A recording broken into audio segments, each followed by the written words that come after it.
भारतीय संविधान की प्रस्तावना हमारे संविधान की आत्मा है।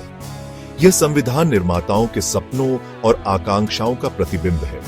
प्रस्तावना संविधान की दिशा और उद्देश्य को स्पष्ट करती है।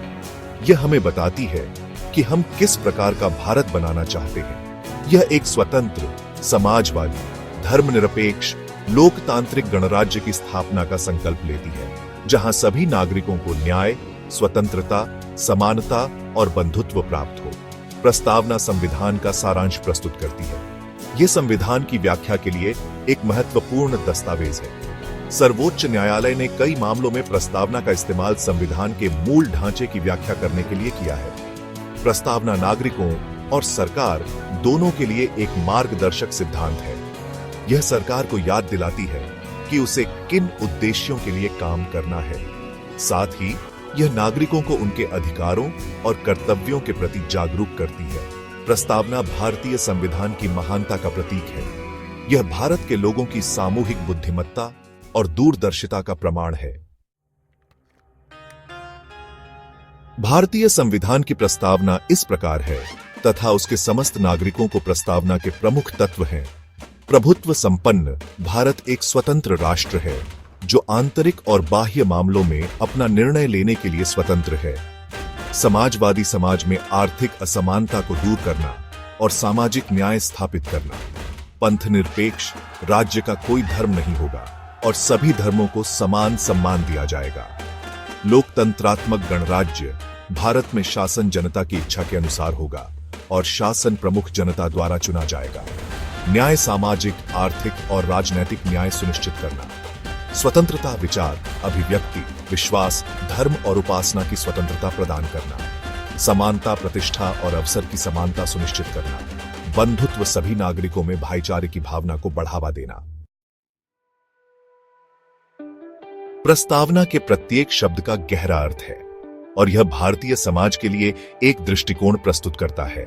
प्रभुत्व संपन्न यह दर्शाता है कि भारत अब किसी विदेशी शक्ति के अधीन नहीं है और स्वतंत्र रूप से अपने फैसले ले सकता है।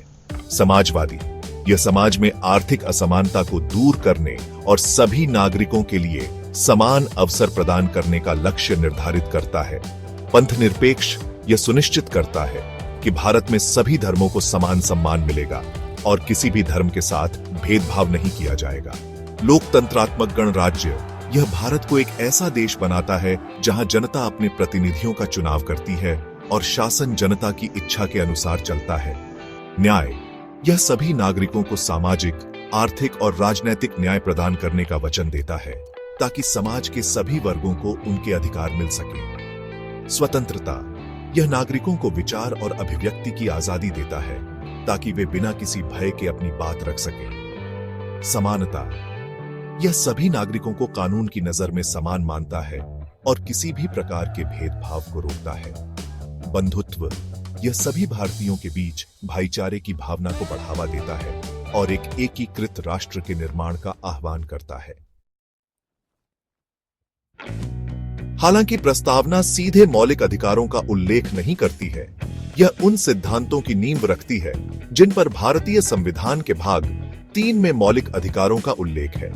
प्रस्तावना में उल्लिखित न्याय, स्वतंत्रता, समानता और बंधुत्व के आदर्श मौलिक अधिकारों के लिए आधार बनाते हैं। उदाहरण के लिए प्रस्तावना में विचार और अभिव्यक्ति की स्वतंत्रता का उल्लेख अनुच्छेद 19(1)(a) में प्रदत्त वाक और अभिव्यक्ति की स्वतंत्रता के अधिकार से जुड़ा है। इसी प्रकार प्रस्तावना में धर्म की स्वतंत्रता का उल्लेख अनुच्छेद 25 में प्रदत्त अंतःकरण की स्वतंत्रता और धर्म के अबाध रूप से मानने, आचरण करने और प्रचार करने के अधिकार से जुड़ा है।